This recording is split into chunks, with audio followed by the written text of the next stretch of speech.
മൂന്നാമത്തെ പീഡനക്കേസിൽ ജാമ്യം കിട്ടി പുറത്തു വന്നതിനെ തുടർന്ന് രാഹുൽ മാങ്കൂട്ടത്തിലും അദ്ദേഹത്തിൻ്റെ ഷൗട്ടിംഗ് ബ്രിഗേഡും വലിയ ആവേശത്തിലാണ്.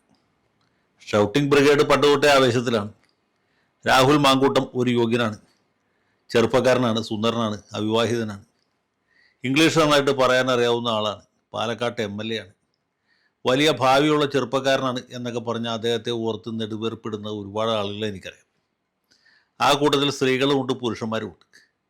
ഇവരൊക്കെ പറയുന്ന ഒരു കാര്യം, വളരെ സത്യസന്ധനും മര്യാദക്കാരനും സൽഗുണസമ്പന്നനുമായൊരു ചെറുപ്പക്കാരൻ ഇങ്ങനെ റോട്ടിൽ കൂടി പോകുമ്പോൾ ഈ കള്ളിയങ്കാട്ട് നീലി എന്നൊക്കെ പറഞ്ഞ പോലെ ഓരോ സ്ത്രീകൾ ഇദ്ദേഹത്തെ വഴിയിൽ കാത്തു നിന്ന് കണ്ണടിച്ച് കാണിക്കുകയും ഈ വെറ്റിലച്ചെല്ലം എടുത്ത് നീട്ടി അതിൽ മുറുക്കാനായിട്ട് ചുണ്ണാമ്പ് ചോദിക്കുകയും ചെയ്തു.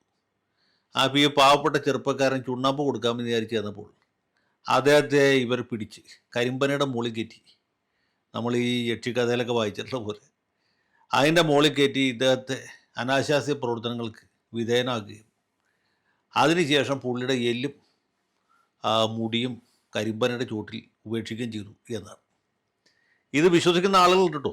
നമ്മുടെ രാജ്യത്ത് ഇത് വിശ്വസിക്കുന്ന ഒരുപാട് ബുദ്ധിജീവികളടക്കമുണ്ട്.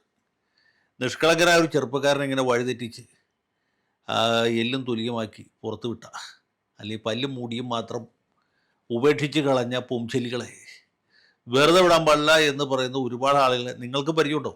നിങ്ങളുടെ അടുത്തുള്ള ആരോടും ചോദിച്ചാൽ മതി. അവർ പറയും, ആ ചെറുപ്പക്കാരൻ എന്താ ചെയ്ത്, പാവ കൊച്ചൻ, ഇതുപോലെ മര്യാദക്കാരനായ ഒരാളെ കണ്ടിട്ടില്ല, വായിൽ വിരലിട്ടാൽ കടിക്കില്ല എന്നൊക്കെ പറയുന്ന അമ്മച്ചിമാരും അപ്പച്ചന്മാരും നേരാങ്ങളമാരും പെങ്ങന്മാരും ഒക്കെ നമ്മുടെ നാട്ടിൽ ഇഷ്ടം പോലെ ഉണ്ട്.